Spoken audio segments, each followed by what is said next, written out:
Oh, damn, going right into it, son. Look at this Nick Watts on the track. Howdy. Howdy. Hang on. Caitlin, my shower's not dirty and we're recording the pod. Don't listen. You're still in there. I thought you were going to close the door and I still have to make you a drink. Welcome back to Drinking on the Pod. My name is Grant and I am the co-host to Intern Watts. I don't like the idea of co-hosts and hosts on a podcast. You think it's just two guys? I think that's exactly my point. I think it's a little bit too official. Like, I don't think of myself as a host of this podcast. I just think of myself as on this podcast. That's the sweetest thing I've ever heard. I'm a humble guy. You really are. No, that you're a good-looking guy on top of that. Dude, yeah. You want to know the biggest scam in the world? The U.S. Postal Service? Well, okay. You want to know one of the 10 biggest scams in the world? Go for it. Let me find them. I'm trying to. So my fridge, its ice maker is busted. So I had to go and buy like little chill ice things, like these little rubber ice cubes that you freeze. Yeah. They melt legitimately 10 seconds after you pull them out of the freezer. There's fine. No point in using them. But drastic times call for drastic measures. Well, so you've used them and they just don't work? Well, like they're frozen right now, but as soon as like I make my drink with them, which I'm doing right now, it'll fall apart. Like not fall apart, but they'll unfreeze. Like they'll melt. Did you freeze them in the package? Yeah. No, like it opens. Like it's like a little holder for it. Oh, okay. Yeah. Why don't you freeze them without the package? I feel like that would be more conducive now. Because I kind of did it really quick because I was out of ice today and wanted to I don't think I could handle that type of pressure of fake ice cubes being in my liquids. Because I swallow ice cubes all the time accidentally. So I would fear for myself that I would swallow one of the silicone or whatever the fuck it is, ice cubes. Well, fortunately, not unfortunately, they are. Sorry, I have a short girlfriend. Unfortunately, it is bigger than your mouth, so you can't really like get a full bite out of them. And even if you could, it's like to the point to where it's like you know what you're doing. So like even out of habit, you're gonna feel that in your mouth, and it's not gonna feel good at all. Yeah, does that make sense? It's weird, but I spent $5 on these things thinking it'd be like a simple solution. It's give me a bigger headache than anything else. That's too bad. Yeah. How's New York? It's good. I just realized I should probably put in the headphones because I feel like it echoed into my microphone as you were talking. I was actually, as I was starting the podcast, I was wondering, why do people put on headphones when they podcast? Like they're not very necessary. And then I just realized why they would do something like that. Well, it didn't sound that bad if that's what you're thinking. No, I know it doesn't sound bad right now in the moment, but I have a feeling maybe this doesn't pick up computer noise. I mean, who knows? It's a powerful microphone. It looks gorgeous. It is. New York's fun. I just sent you that picture of the lady who sent my girlfriend a bottle of Dom Perignon for hosting a party. Life must be fun there, man. Must be fun. Well, I texted her and I laughed because I thought it was funny. I mean, we have parties all the time at her. I mean, all the time, but events at her place enough. And I'm sure they're going to be significantly louder than whatever she's doing in the penthouse apartment. I always have my problems at the U.S. Postal Service, and today we talked about that on the pod before. Sorry to cut you off. I feel like we talked about that too. I always have issues with the U.S. Postal Service. I walk straight in. Okay. First of all, I have no idea what I'm doing inside of a post office, right? Yeah. And all the postal workers, they expect you to know exactly what to do once you walk into a post office. Exactly. And they get mad at you when they don't follow the rules. like of rules that you have no idea existed. I walk in there and I'll say, "Hey, do you think I could overnight ship this?" And they'll say like, "No, you go and fill out that blue envelope over there in the corner. We hid it really well for you. And then you fill out your address on there and then you come back to us." And they make it seem like I'm supposed to know what the fuck. I picked the wrong envelope to overnight ship something. They have like on the desk where they have like pens that are tied to rubber bands so no one steals their 99-cent Bic. Mm-hmm. They have just an assortment of like 50 different types of envelopes that you can put your stuff into. And I picked the wrong one at first. And the lady was like, "No, you fucking idiot. You picked the blue and white one." I picked the blue, red, and white one. So I'm a fucking asshole. And she was like, "Yeah, it's $27, by the way." And I was like, "Okay, I need to overnight ship something. I asked you guys." I asked you guys a question. I wanted to know how to do this. Yes, I want to know how to do this. I do not want to get yelled at for not knowing how to overnight ship something properly without any directions. And they're just giving me shit for it. It's the same problem that I have whenever I go to the post office and I try to ship something in a large box. I'll say, "Hey, can you ship this to address?" And then they say, "Well, you need to write the addresses on the box, both your return address and where you're sending it to." And I always am just dumbfounded looking at them like, "Isn't that supposed to be your fucking job?" Like, what is the point of you being here outside of telling me to do your job? Yeah, you know? That's all the U.S. Postal Service does is just tell you what to do once you're in there. It's basically it's a DIY. It's a DIY organization. You walk in, you get yelled at for doing something wrong, and they tell you what to do instead. Really, what they don't tell you though when you walk in is that the Postal Service actually consists of people that had so many questions that they just stayed there and could never leave, and now they work at the postal office. Like, no one actually goes there to be a post office worker. It's just eventually they turn into one. Like, imagine you go there enough times that you're just like, "Nah, dumbass, it's the blue envelope and it's $27." I've literally, some guy with the same exact problem walks in. But yeah, they have no labeling. The system is completely broken. They have no labeling. They have no signage telling you like, "Hey, this is the express overnight. This is 2 days. This is 3 days. This is for packages that are larger than 2.5 pounds. Yeah. This is for packages that are in between 2.3 pounds and 2.5 pounds. And if you want anything under 2.3, then you're going to have to go to the other post office." Yeah, I mean, have you ever noticed though when you walk in that it seems like the worker, the postal worker, is in the biggest hurry in the entire world, but in the line it seems like the slowest moving line of all time. Like when you get up there, I don't ever think they're in a hurry. I think that maybe they're lacking intelligence sometimes. That might be it. But I just think, I feel like when I go to a post office, I shouldn't have to write down the addresses. I feel like I should tell it to them and they should be like, "Okay." They should type it out because they have to type it out and put it on a label either way. And a lot of times they'll tell me like, "Hey, they'll exile me to the table across from the booth." And they say, "Hey, go over there to the loser table and write down, the addresses you need on there." Belittling me and shit. I've had enough with the post office. Not to mention, too. Oh, boy. Like, with banks and post offices, I don't understand their hours because if you have a job, how are you supposed to get anything done when their business hours are normally – some of them are like 10 to 4, like in smack dab in the middle of a workday. Yeah. I don't understand how anybody who has a full-time job and needs to get stuff shipped or – go to their bank to do something is capable of doing that. They have like a 10-minute lunch break where they can pop in. I mean, what do they expect though? I mean, it's like, okay, I could either go before work and no, I can't, or I could either go right after work. Oh, no, I can't. Well, what about my lunch? Oh, they're closed during lunch hours for their lunch.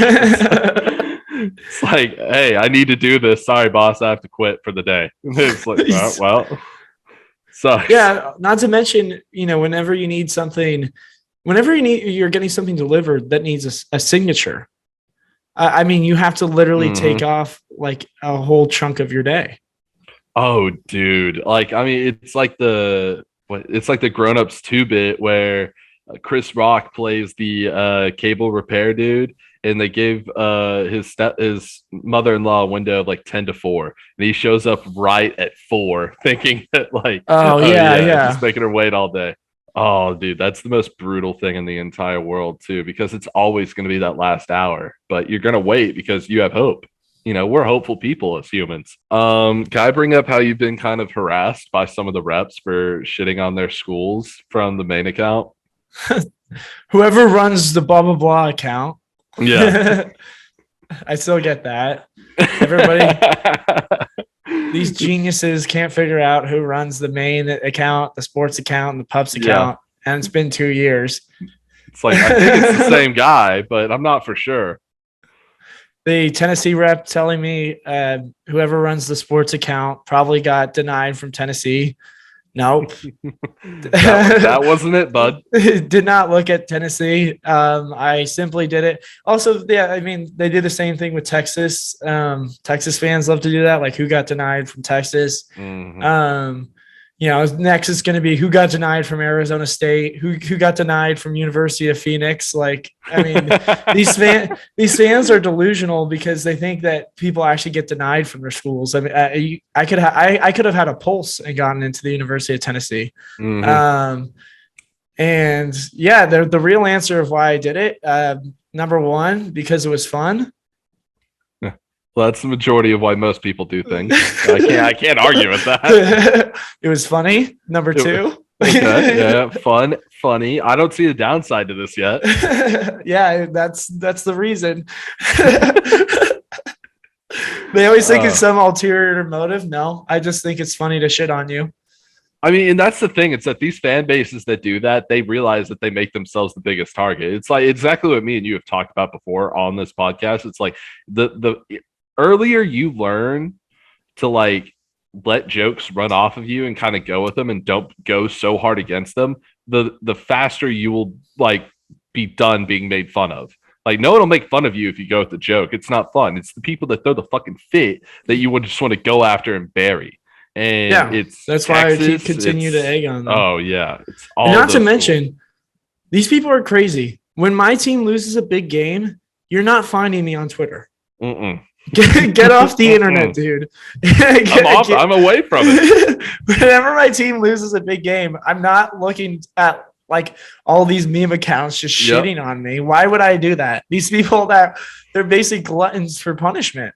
I don't know why you're surfing through the internet looking for everybody that's talking shit about you. Just get off. Touch grass. There's no good side to Twitter after you have lost a game. There's not going to be a whole bunch of people that come together and be like, hey, we feel bad for you. Because Twitter is the scumbag place of the scumbag earth that'll just tear you apart to no end. Yeah. And also, not to mention, like, you get a bunch of people that say, oh, they're just kids, or you should remember the season that they did have. I'm a fucking kid too. I'm 22 years old. I'm talking shit to my peers. Exactly. It's like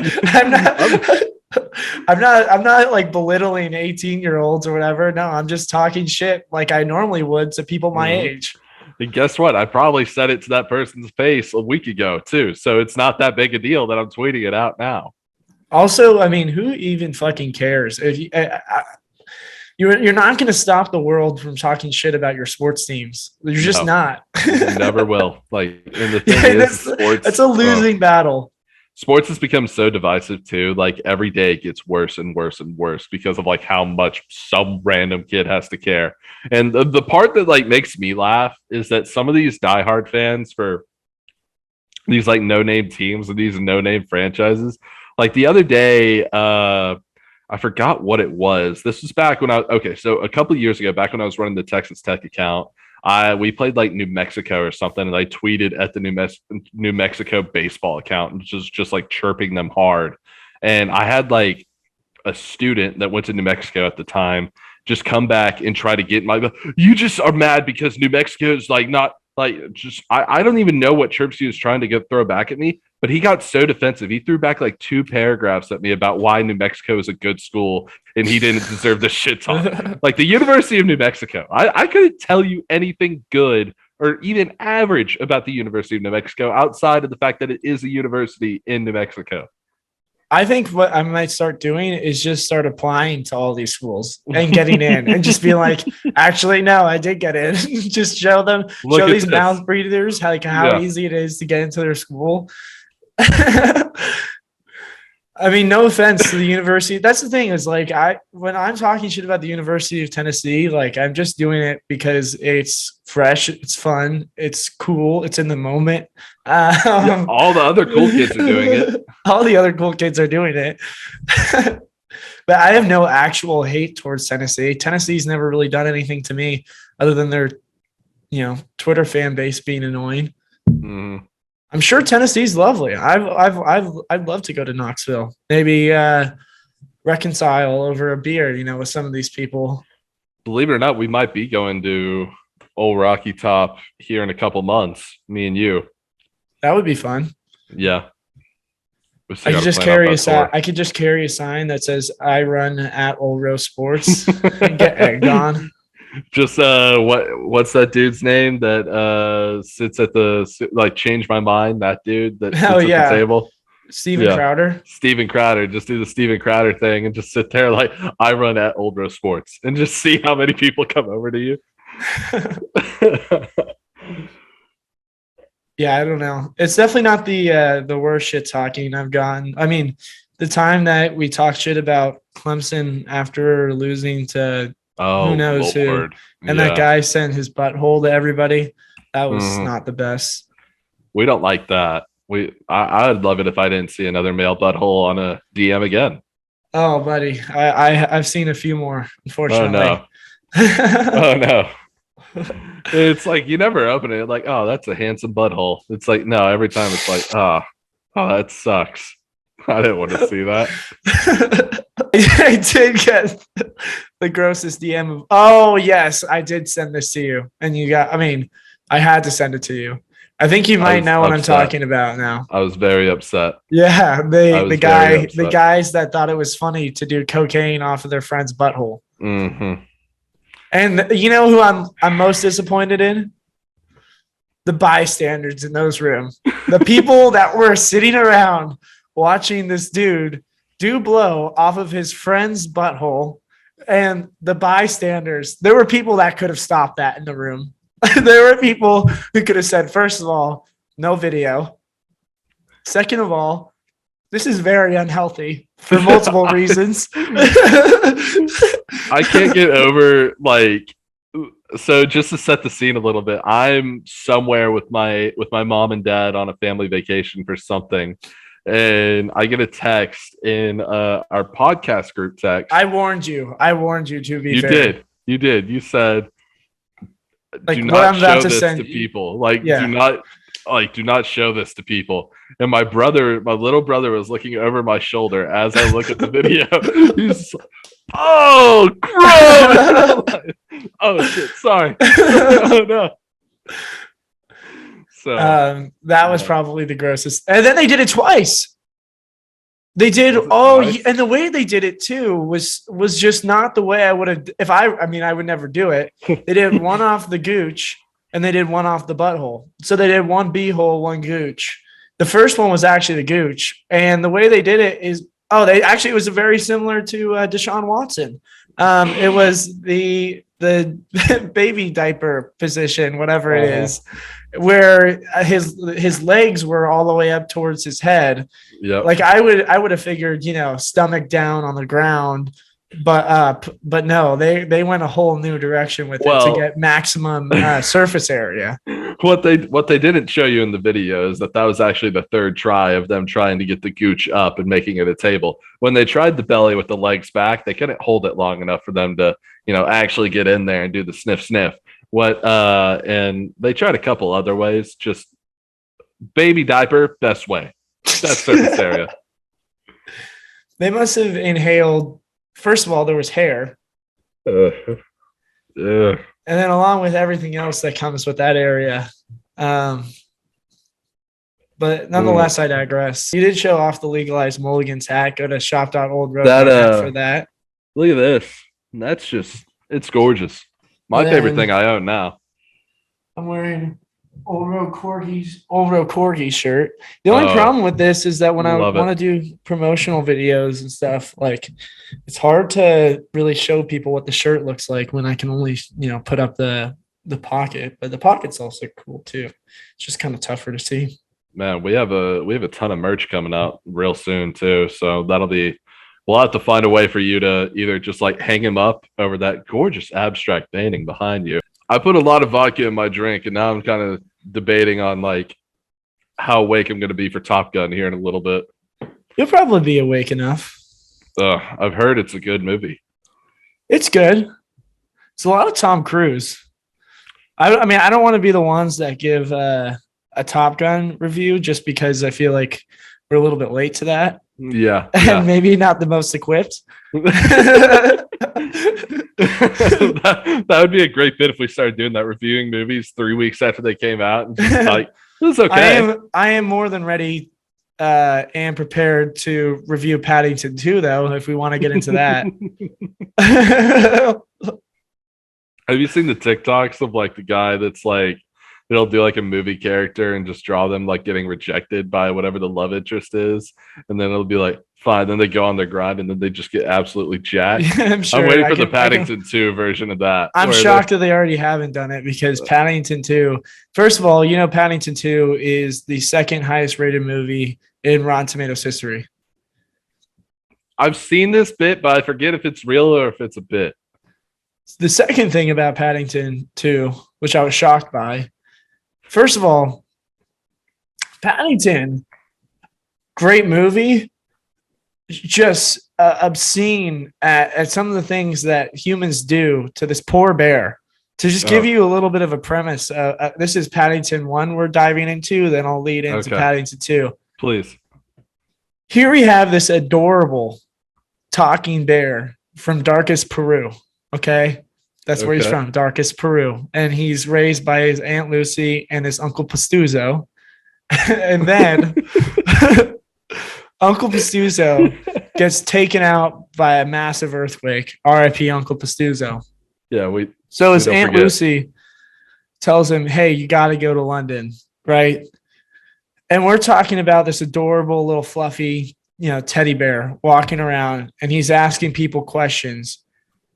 These people are the meanest I've ever seen to this adorable talking bear. It's obscene. And not to mention, none of them think twice at all that there's a bear that's talking. They literally see him like walking through the subway station and they're like, oh, stupid bear. And he'll ask them questions. He'll ask them questions like, hi, excuse me, do you know where to get blah, blah, blah, how I go to home here? And they're like, ew, bear talking? Get out of here. Fuck you. Not one of them was like, oh my God, is that a fucking bear talking? No, they're like, ew, I don't even want to see this bear. This beloved animal is talking in my face right now. Get out of here. None of them ask a single question. How are you talking? How are you walking? Yeah. And not one of them is scared of a bear, which is the other part of it. It's like, bears, for all intents and purposes, are murderous creatures. To be fair, he is a cub. He is a little cub. So he's a cute little boy. Yeah. And then that doesn't even begin to describe the hatred they have towards this bear. I mean, they want to kill him. They want to literally murder this bear. Every single person in the movie is like, fuck this talking bear. Let's drive it to extinction. Just hands to a man with like a glass of whiskey getting poured at the bars. Just gotta fucking kill that bear. And then he just nobody believes his story. Like he's like, yeah, an explorer came to Peru and taught us how to speak English and function as humans. And just everyone's like, nope, don't think it happened. And I was like, how the fuck do you think this bear got here? In the second movie. Hang on. A guy came to Peru and taught me how to speak. Not believable. Yeah, they're just like, no. You're just a regular talking bear. I was just floored by that. Then we get into Paddington 2. And they gave this man 10 years in prison without evidence. Without evidence for potentially stealing a picture book. And they had no evidence. So here's what happened. The bad guy, in this case, Hugh Grant, steals the picture book, but Paddington was on the scene to try to stop Hugh Grant from taking the picture book. And then Hugh Grant disappears, in a flash, and Paddington doesn't even have the book. And they're still like, nope, you stole the book. And they give him 10 years for it. 10 years. What was this book? They got 10 years. And everyone was like, no, this dude, I swear to God, he didn't steal the book. And the judge was just like, nah, he's a bad person. Paddington's a bear. We don't like bears here. 10 years of hard time. Hard time. Wasn't 30 days in the county jail. They just, with no evidence, Federal no lawyer. prison. They were just prison. You go to prison right now. You sweet, adorable talking bear. I would just love it if there was a prison montage of him just grinding and just chin ups on in his room. Comes out, it's I'm ready for Hugh Grant. I'm Paddington 3. Paddington Total 3. destruction. Paddington 3. This time it's personal. Oh, wait, I got it. You ready? Paddington 3. Barely legal. There it is. There it is. Just an insane film. I can't believe that I have never seen the Paddingtons on top of the Singses. Yeah, you gotta watch both. Yeah, but There's right now, a very hot debate, in my household is what's better, the Sing movies or the Paddington movies. But that'll be a conversation for a later date. Yeah, that's not one I don't think the public's ready for. So yeah, I think you got to watch. I think you need to do a little marathon and crank those out. You know what? For you, I give me a couple weeks just to get caught up with the 10 new shows that just dropped all at the same time. Which, by the way, fuck all the production companies that were hey, June 27th, not June, May. That's the month before June. May 27th, we're gonna drop everything all at the same time. They dropped Obi-Wan. They dropped The Boys. They dropped Peaky just came out. Just don't forget about them. It sounds this sounds like a third world problem here. Really too many shows for me to watch. There's not enough time in the day. There's too many shows. Now you never have to think oh, is there anything for me to watch? You're in a good position right now. Too much. And now Miss Marvel just dropped with the first Indian Marvel character of all time. No, 14-year-old Indian girl. Well, Kumail Nanjiani, he's Pakistani, but yeah, technically he's an alien. Watch Marvel. Yeah, you got me on that one. So yeah. I just know all the old rowheads that are listening to this right now are just bro, shut Grant the fuck up. This is not why we're here.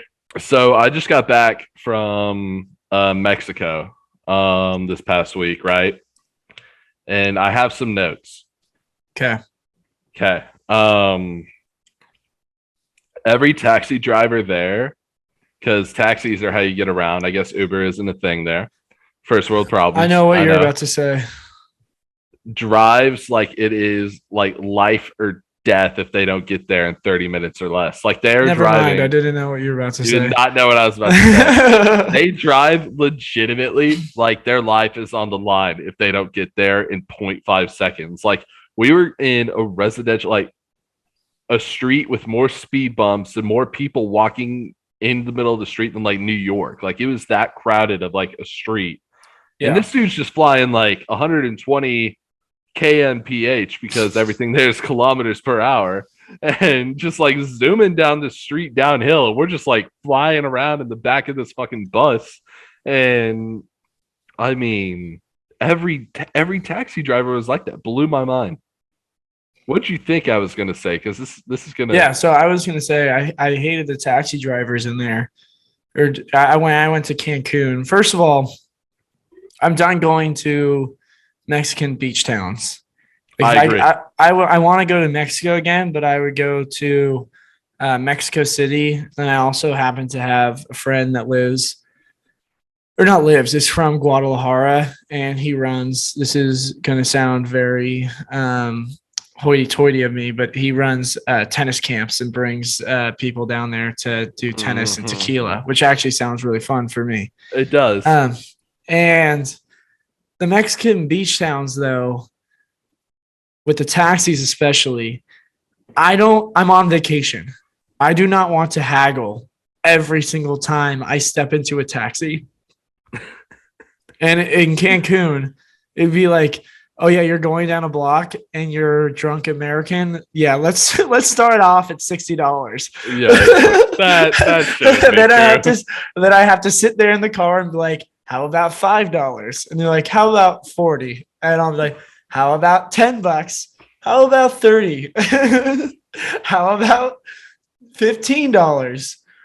Okay, $15 works. And then I just every single time you get into a taxi down there, I have to haggle with them for like a full minute before we even get going anywhere.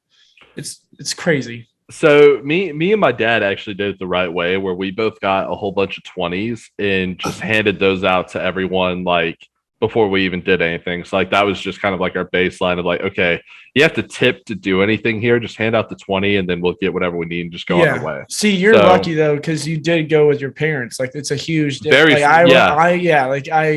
My friends and I did not have the capital to be handing 20s here and there.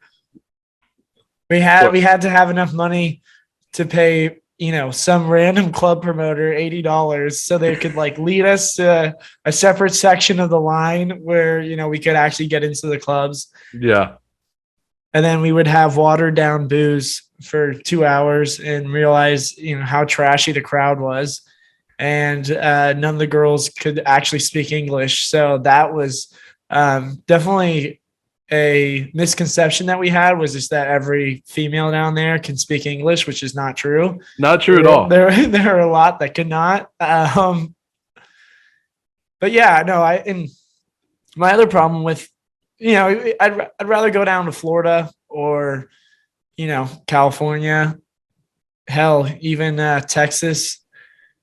No. Let's run that back a little bit. Not hell, even like also Texas, because Texas is great when I was there. I'm saying like I can't even think of like Texas besides for South Padre. Like I can't think of like a Texas beach town. So that's why I was hesitant to be like, well, even Texas.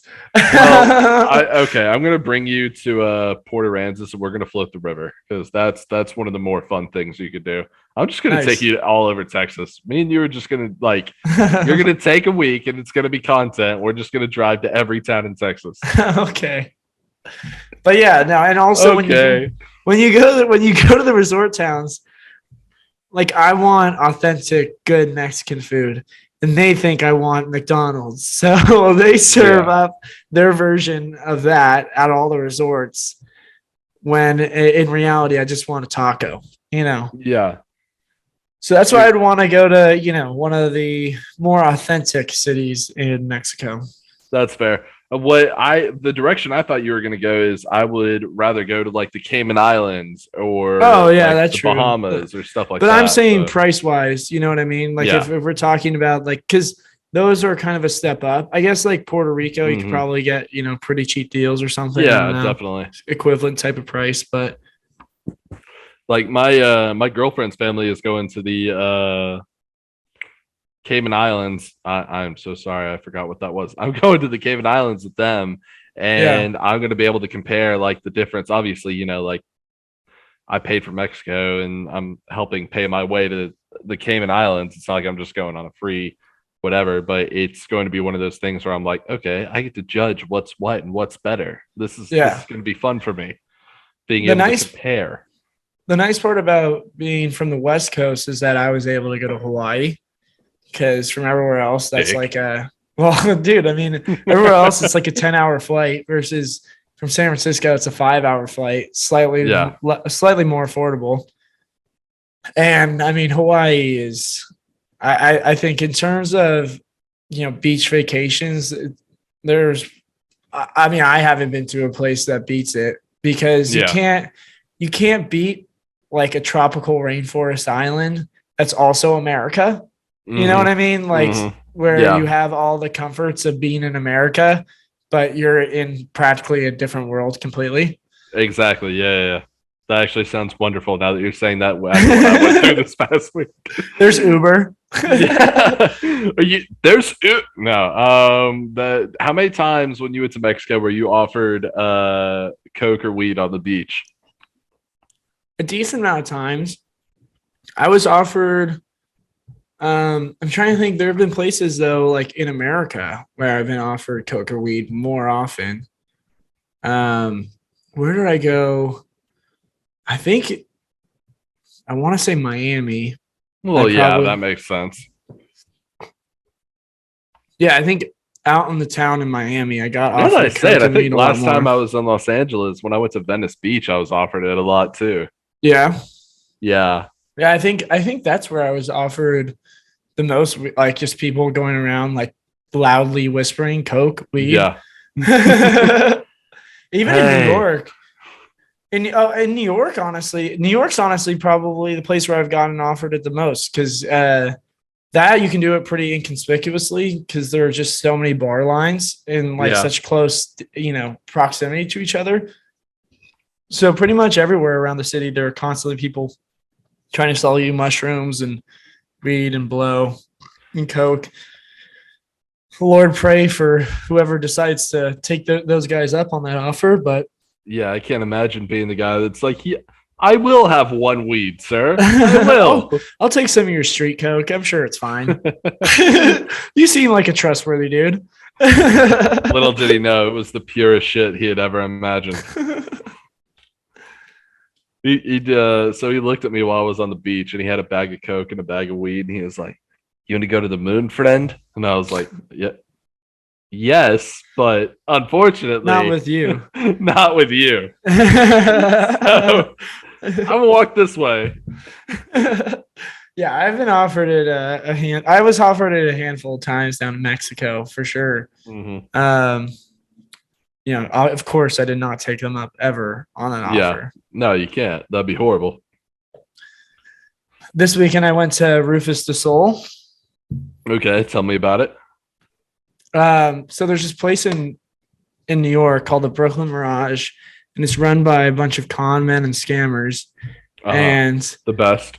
I was happy because I did not pay for a ticket, which was very nice. But the average ticket cost was like $150, and there were rumors swirling that they don't oversell their concerts anymore, and I'm here to report that is blatantly false. Because I've gone there a few times before, and I mean they will sell that place to the fucking brim. They try to pack as many people as possible. So in this case, I mean, to set the stage for you, okay, literally, I like it.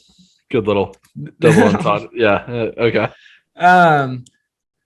The visual effects and the lights at this place are awesome. They're unlike any other, venue in America. And it's becoming a top spot for DJs that want to come there. But imagine paying $150 for a ticket and you have to peer over everybody around you to try to get a view of the stage. It's ridiculous. So everybody was so cramped in there.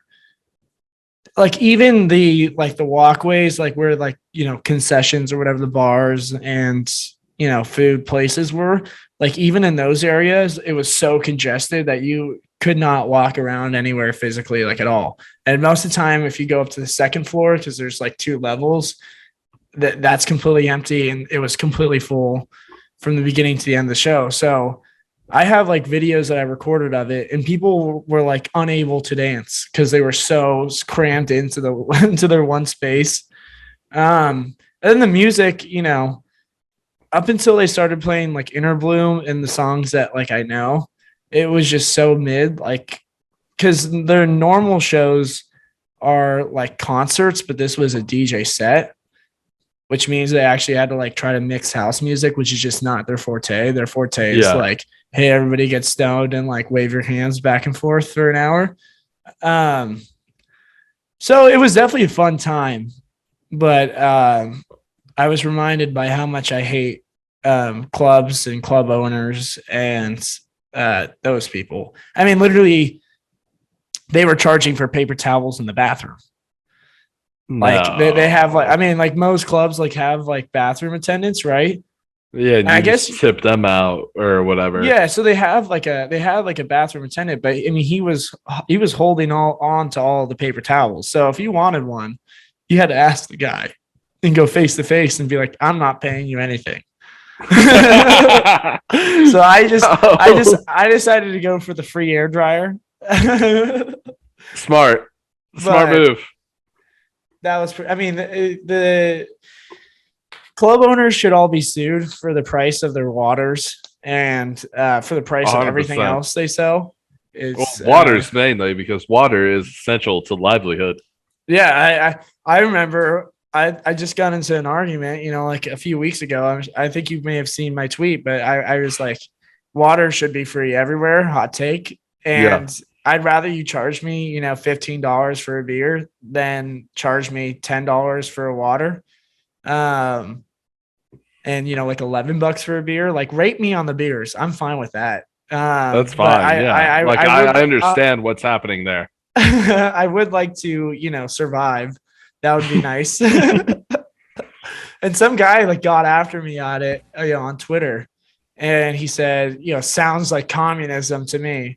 And I was like, dude, I don't care what side of the, I mean, clearly he was a staunch Republican. And I was like, you're so brainwashed that you think like giving out one of the necessities to life is communism. It's like, clearly, sir, you have not done enough Molly at a club to understand how much you need water.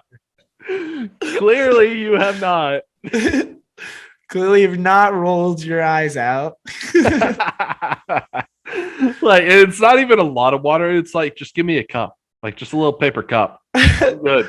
I'm set. I've got like, it's gotten to this point in America where like our politics are so divisive that people will literally like dig their feet in. No free water. So you brought it up, so I'm just gonna lean into it now. Have you seen all the press conferences and all the reports that Biden does now at the point where he's just like, hey, the gas prices and everything else, people have more money now than they've ever had in their entire lives, so they should be spending it. Damn it! Have you seen all that? Dude, I don't pay attention at all. No, lucky bitch. I just look for the funny stuff, I guess. I can't find the funny stuff anymore. Like, I can't find it. It's not there for me anymore. This is all I see. It's like, I think I was talking to my parents about this. I was like, I would just like it if they were just like, okay, we get it's a little pricey right now. We get it. Like, if they just looked at me and said, hey, sorry, gas is $5 a gallon in Texas now. Like, I'm sorry, but you just got to live with it for a little bit. Like, if they at least said, like, we acknowledge, we're sorry, that I think I would understand it a little bit more. I think I'd be okay with it. Like, at least just be like, yo, I get it.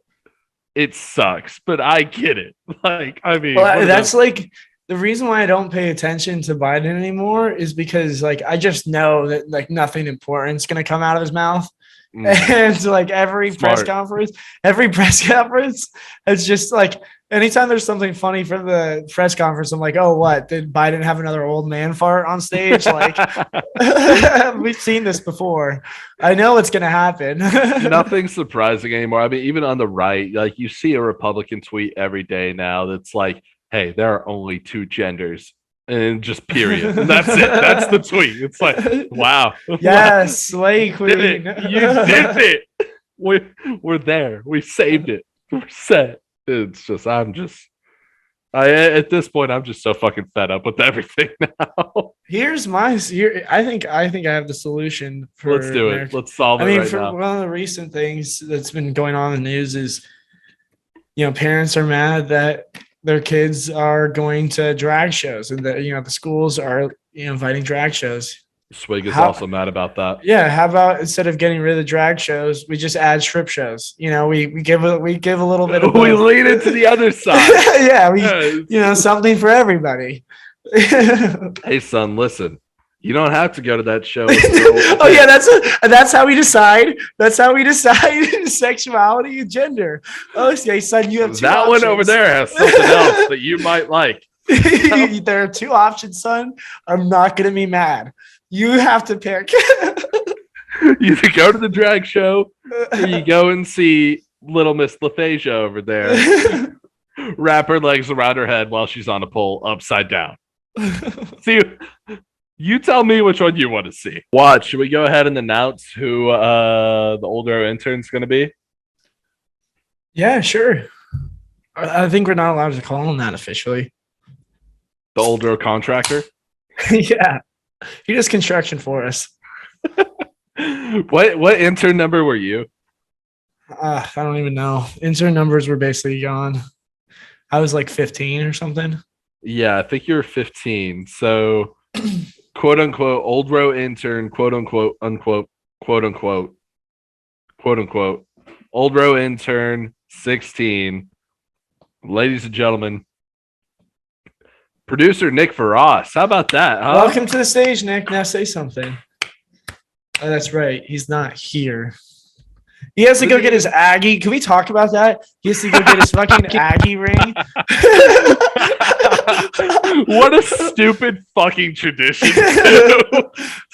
How long does it take to get your Aggie ring, you dummy? Hey man, everyone's going. We're gonna have fun. Then we're gonna go drink it out of a beer. It's gonna be sick. Like at this point, is he could probably join the podcast at this point. I'm gonna ask him. Please do. Just text him. How long does it take to order a fucking ring? Just fill it out online. I get that you're proud of your college. I really do. And I get that like you want to rep that shit. And I got a Texas Tech ring. I have one and I love it, but I only wear it to like the most like either a tech thing that's like a very prestigious thing or a very like fancy event I'll wear. I will not wear that to the fucking bars just to fucking be like, yeah, bro, it's a fucking Texas Tech. Look at this shit. You know what I worry about? It's not the fact that he's getting a ring. You know, good for him. Go get your ring, son. It'll be the only one that Texas A&M ever has. But my biggest problem with it is I have a feeling that this isn't going to be the last ring delay we have. I have a feeling that he's going to be like, oh yeah, I can't join the pod right now. We have to pick the color for the ring. You know, I can't join the pod right now. Like, I have to pick the different the carat value of the diamonds that I want on my ring. So that's what he's doing right. He's picking all the rings, and I know it's super annoying that he's doing that. But at the same time, once he gets it and once he graduates, have you seen the ring dunk they do? Yeah. They dunk their ring in a giant boot of beer. Again, choking hazard. Would not do well with that. Probably going to kill someone. Probably has. Similar guess to what? Guess what? They're from the state of Texas. They have to drink beer out of a giant glass boot just to prove they're from Texas again. Because Texas A&M, the weirdest fucking school in the world, has to drink their fucking ring out of a boot. I mean, same problem I have with the silicone fake ice. I don't do well with, potentially. Things that could potentially injure my throat, things that I'm ingesting into my body. I worry about that stuff. Is it cold, by the way?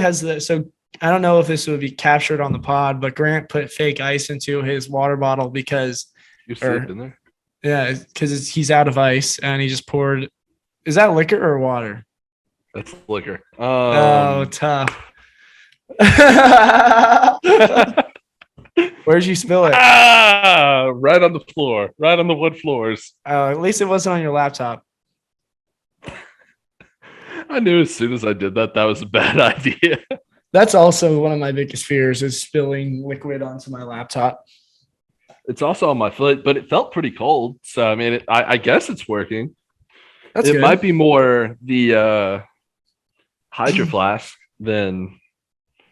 God, I sound like such a fucking hipster. Yeah, I put silicone ice into my Hydro Flask. Why does it seem like whenever Twitter people on Twitter, especially sports Twitter, they have a good idea on how to improve a certain game, how to improve a certain sport, with TV coverage or something along those lines.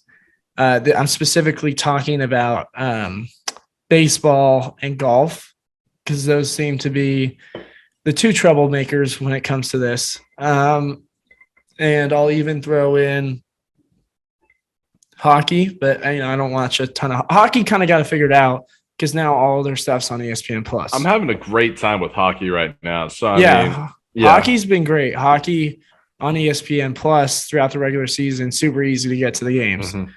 So baseball and golf, my big bugaboo. I saw today for the U.S. Open, they're using like 4 different channels for coverage. You start the day off. You start the day off on the cock, first of all. Yeah. And that's for 2 hours. That's like from 10 a.m. Hang on. Can I hear you say you start your day off with the U.S. Open on the cock, but like as like an announcer you start your day. You start as an announcer would say it? Like you're promoting the event. Start your day off on the cock. Yeah, you start your day off on the cock. Okay. And then from like 12 to 2, or sorry, that's like from 10 to 2 or 10 to 12. And then at 12, you make your way over to USA Network, of course, naturally, for some golf coverage. And then once you're done with USA Network at 2 p.m., you make your way down to NBC Sports. But hang on, you're not done. You're not done. I think I swear to God, the last one's like the Olympic Channel. They're like, yeah, with the closing rounds, we're going to slap that bad boy on the Olympic Channel. We have a minute.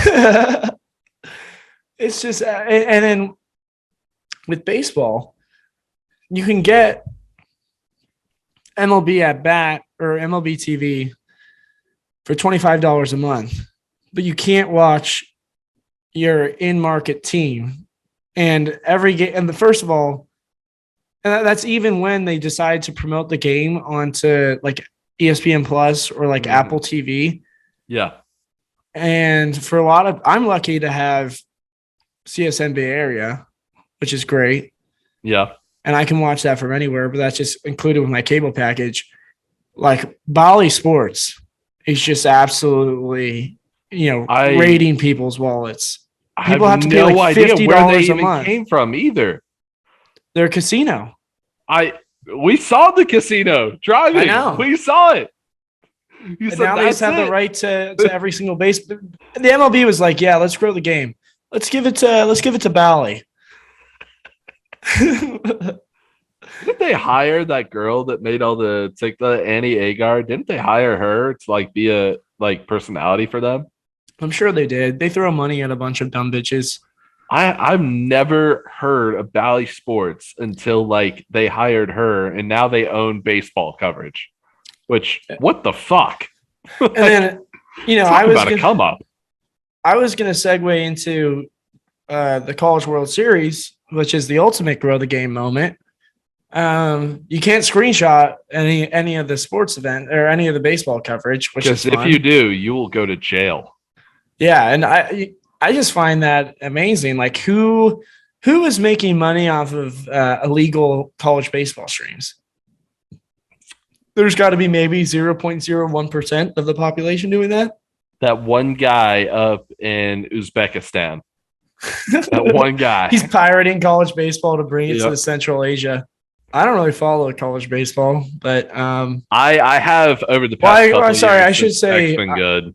Well, I watch it, but I don't know any of the players, if that makes sense. Like I'm not that's kind of the same thing as college basketball to an extent because they all kind of filter through so quickly and they have short runs except for a few of them that like you don't get a chance to really get to know them. Like college football is such like a giant monopoly on the market of college sports right now to where you actually fall in love with the players and know how good they'll do for you because each game is built up so much. And I feel like, you play 40 games a season in baseball, 30 games a season in basketball. You kind of like get to know the players like a little bit less because there's so many games, so many more people filter through.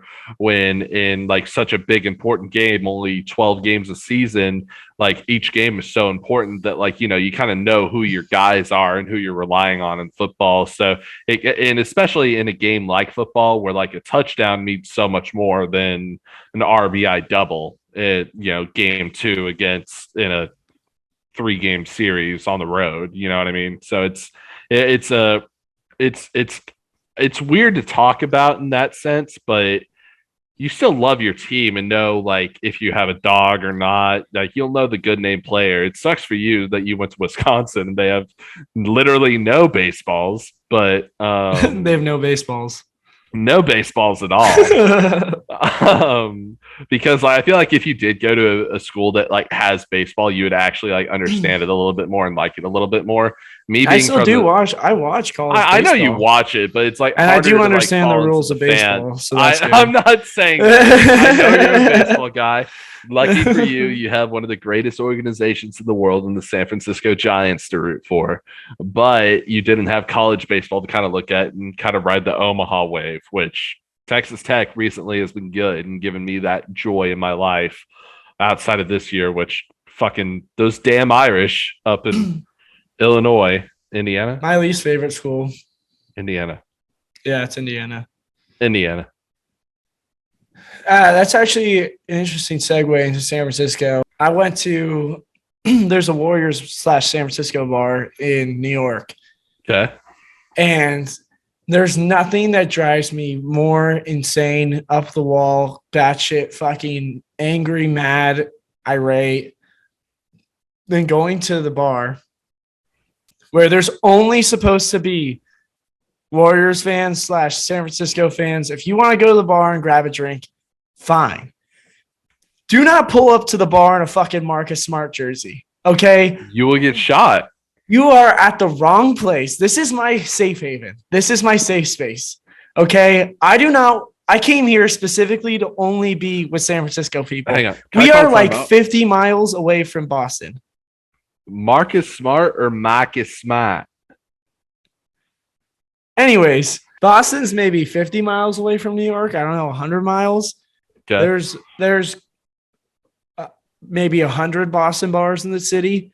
There are so many other places for you to go. You go literally to the one anywhere. Place. You go to the one. There's like one San Francisco bar. You go to that bar of all places. Go somewhere else. You are not supposed to be here. And then I hear this guy. There's another guy. Like there's so many. I've been gone twice over the finals. One guy last night wearing a Steph Curry jersey, right? And he's mad that there's so many Warriors fans there because apparently he put on a brand new Steph Curry jersey just to be a bandwagon fan and watch this game, and then goes to a Warriors game, a Warriors bar, and starts complaining about how many Warriors fans are there. He's like, why are there so many Warriors fans here? Dude, you're at a Warriors bar. Get out. And also stop wearing that fucking jersey. And apparently he put it on. He's like, I just wanted to talk shit at the game. You went to the wrong bar for that. Go to a Boston bar. And then there's just this absolute douche who's wearing a scallywag cap. I'm not joking. He's wearing a scallywag hat. Here we are. My friend and I, lifelong Warriors fans. And he's just blocking my friend's, eye line, whatever, like view of the TV the entire game almost. And we have to be like, dude, he was just acting like a complete douchebag the entire game. He was trying to chat up this girl, and whatever he was saying apparently was the funniest shit ever because this girl would not stop laughing. And he was making like chicken dance moves or some ridiculous shit. He was like dancing. He was like, hey. And we're like, dude, we're trying to watch the fucking game. You want to go flirt? Go next door. This is not the place for you to fuck off. Try out your antics. And nothing just it frustrates me so much because if there's one place where I can, be safe, included, not have to worry about other people getting into my, my personal space, my personal bubble. It's supposed to be that safe space. It's my safe space. So get out. Like there's no, and if you are a neutral fan, fine. Just sit down, shut the fuck up. Don't kind of be like, holy shit, if there's a good play, that's fine, you know? Yeah. Like, yeah. My girlfriend was there. She's not a Warriors fan. She behaved perfectly well. And if she knows how to behave, you should know how to behave. I mean, if you have a game where Curry like doesn't hit a three all game and you still win, like I think you're fine at this point. I hope so. But that's kind of like a good topic because Dallas has a ton of college specific bars. Like there's like you ever go to Knox Henderson, there's a bar for every school on that street. Yeah. And when you go to High Fives, the Texas Tech bar, all the way down Henderson, and you are over there wearing a fucking Texas shirt and you're surprised when you get jumped, it's like I don't understand why. Like why would you go? Why would you knew go? Exactly what you were doing. I understand that High Fives on Knox Henderson might have the best chicken sandwich you've ever had in your life. I understand. You don't wear that shirt there. I don't care if you went to that school. I don't care if you're from there. I don't care if your dad is literally Mr. University of Texas, of Austin at Texas University. I don't care. You don't go there. You don't leave. We don't want you here. And you don't want to be here either, clearly. Like that guy last night. The guy last night was like, oh my God, like I hate this bar. There's so many Warriors fans. Please, there's the door. I can't emphasize this enough. We don't want you here. Go. Like either you can see through the windows and see all the Texas Tech or the Warriors or the whatever the fuck the shit up, or you could see out beside the name of the bar, the flag that they're holding. Yeah, that probably means something. You know, it's probably not just there to be there. I mean, I can't emphasize this enough. There were maybe 3 bars like in Iview, like next to the San Francisco bar. Like there's so many other bars literally in a 1 block radius. Why do you have to go here? Yeah, I should have just started pointing, be like over there. It's like, you know what you did. Like, you know you're in the wrong here. Why are you trying to prolong this? Oh my God. That's one of the biggest, like, I understand going to a game and supporting your colors. And like, you know, if you're at the actual game, go for it. Support your colors. You're going to get shit on. If something good goes your way, you'll still probably get shit on. Oh, well, you're supporting your team there. If you go to an enemy bar in an enemy, like not even your city, just like in a random fucking city, that's just asking to get your ass handed. And also, talk about a fake fucking fan. You're a Celtics fan going to a San Francisco bar? Like, what do you clearly do not care about this. I care way more than you care. You have no idea. Like, that's the other thing about the guy in the scally cap who had no idea like what he was doing. I just want to be like, I'm pretty sure he was like from Scotland or some shit, which makes sense. But I was just like, I wanted to put it in his terms. Like, okay, imagine Scotland is doing rugby or whatever the fuck you guys do up there. They actually do like Highlander games there, which is like Viking shit. And so imagine you're a Viking in the finals of the Highlander games. And someone's just repping England. And somebody's just in your face, blocking your view of the entire game. But yeah, like he had no idea. Like they just had no idea. Like, this is really important to us. This is the NBA finals. Please get out of my way.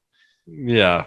And they'll never be, and this kind of goes back to the beginning of what we're talking about. Like, sports has become so divisive and so important to some people because it's all like a lot of people have left that they've cared about and has maintained what it is to this point. It's like when you go and start trying to take that away from people, they will throw a fucking fit. And if you're trying to take that away from them, they'll throw a fit on you, and they throw a fit on you. That usually involves blows. And when you want to go to blows over someone about sports, it's like you're asking for it at that fucking point. Man, I know for a fact once we bring Swig on, if we had this conversation on the Swig episode when he comes on for the first time, he would be in our face being like, well, why don't you let them go into your bar, Grant Watts? Why don't you? Because he's just such a troll. It sounds like such a troll move now that I'm saying it out loud. No, but the thing is that a real troll, if you're really trolling, then you're going to get your ass kicked. It's it's the people who are so oblivious to social cues that have that those are the ones that step into the San Francisco bar wearing a Marcus Smart jersey. You know what I mean? Yeah. Because like a real troll would get booed so like if you were heavily trolling the entire game, then you're gonna hear about it. Like even on Friday night, we booed the Celtics fan out of the bar. Like we were flipping him off pretty consistently throughout the entire game. Yeah. And he left in the third quarter. But there was a chick that I guess like happened to be from Boston or had some sort of allegiance to Boston, and she just kept yelling every single time they scored a basket. And I don't think she knew a single thing about the sport of basketball. It's just, especially with basketball in the finals, it's such a weird, divisive thing. I hate that I keep on saying that. It's such a weird, like, specific thing to where people, like, if you know it and if you are a diehard in it, and I can't imagine on the East Coast with how much bigger it is there, if it is one of those things where, like, you care that much about it, you're going to get your ass handed to you, especially by that crowd. Because up in the fucking Northeast, people are relentless, dude. I just got a little pop up, and I want to talk about it real quick because it kind of makes me laugh. I just got a tweet pop up. Charlie Sheen's 18-year-old daughter is going on OnlyFans, and he's blaming her mom, Denise Richards. That was from Barstool Sports, which good for her, man. Shout out. Hey, shout out body positivity, but that child must be a sexual fucking creature. Yeah, I mean, she probably has enough money, right? I can't imagine why anyone would go on OnlyFans if your two parents are like both. If you already have money, very, very, very, very respected movie stars. Respected is an interesting choice of words, but well known, established. Yeah, I'd say that's a better choice of words. Denise Richards, I'll say respected till the day I die, man. Denise Richards at her peak was peak. Yeah, I mean, it's she must be an absolute deviant if she's going on there willingly. What do you think the trashiest name of all time is? It's what I'm thinking right now, buddy. I don't know. I can't really think of anything. The I at the end of the name makes it so much worse. Yeah, true. Very true. Y could ever make it.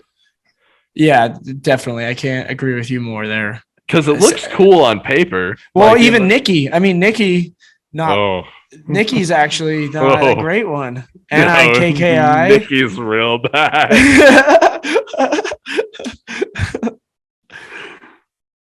That's not a good one.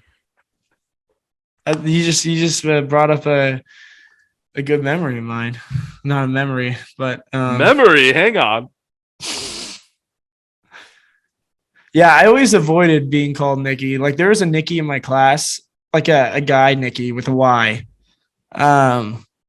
And I always avoided being the Nikki of the grade.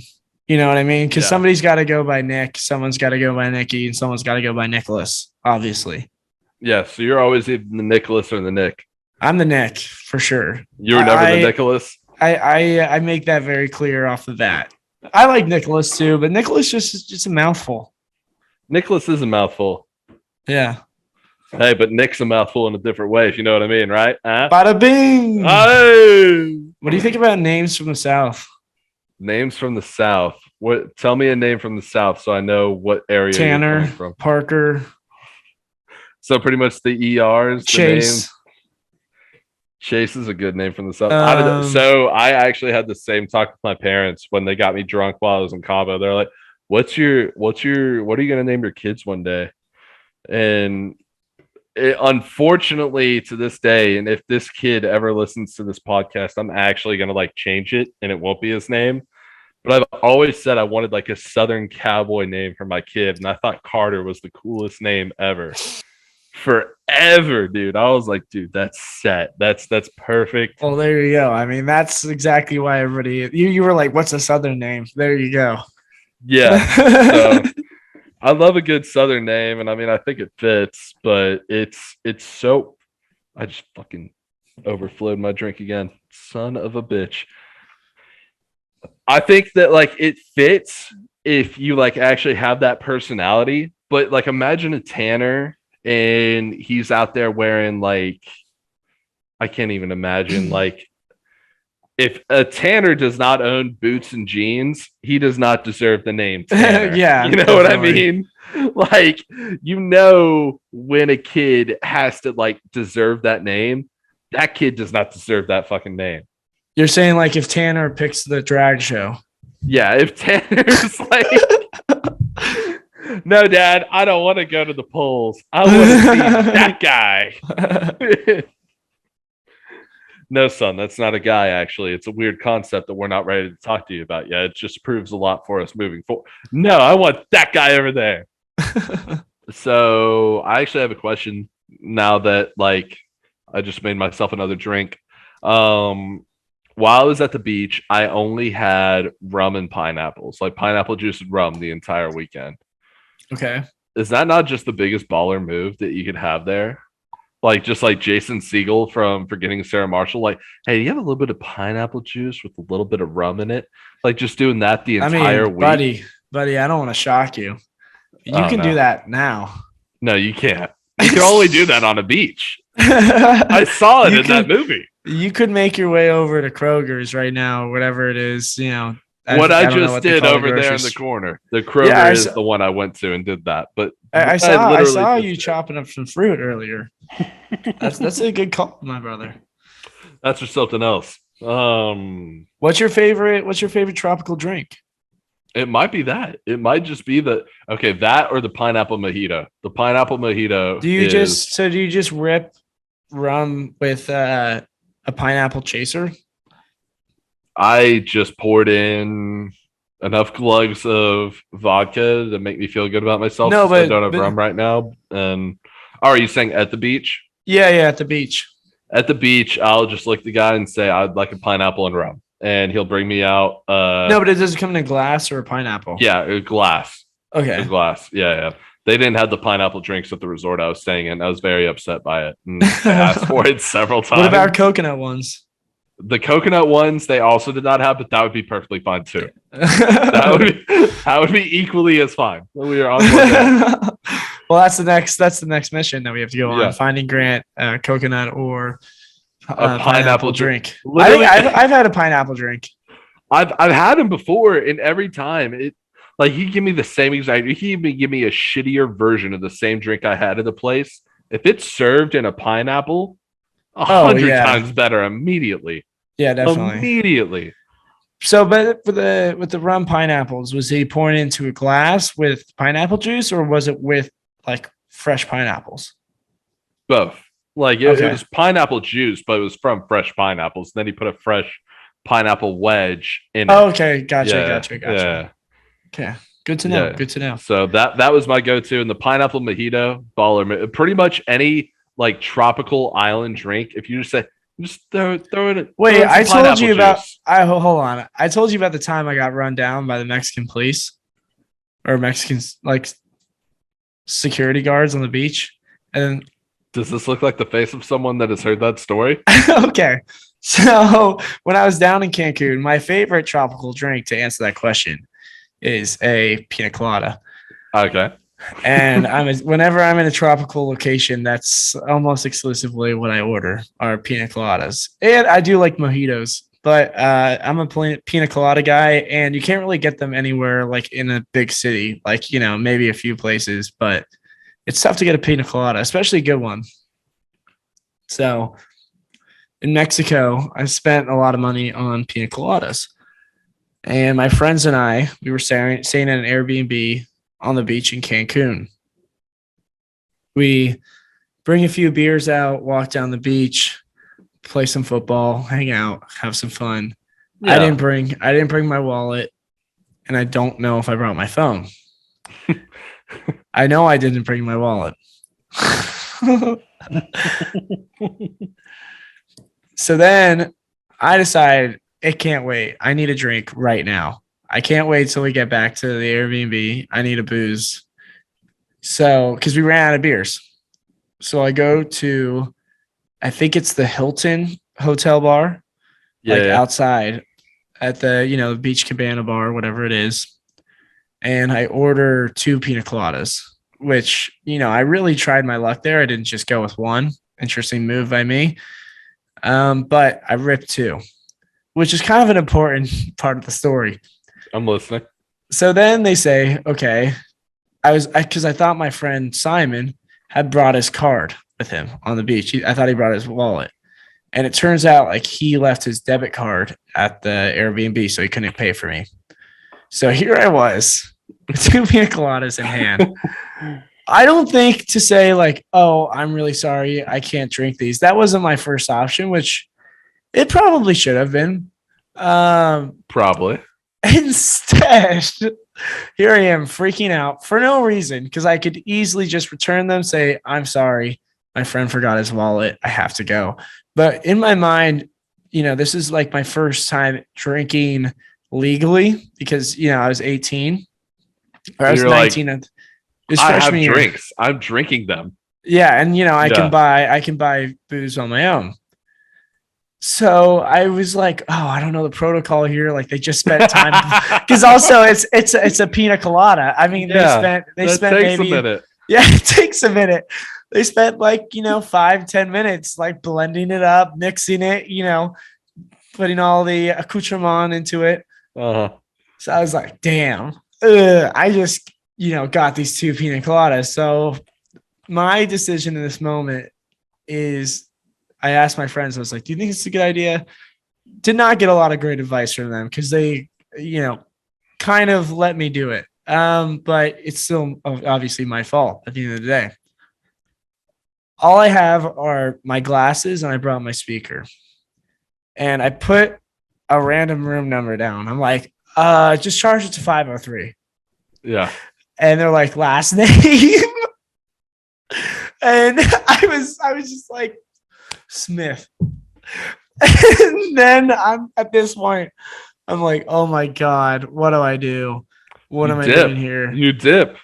Oh, then let me tell you. They come back and they're like, sorry, sir, that didn't work. So I was like, maybe it's 670.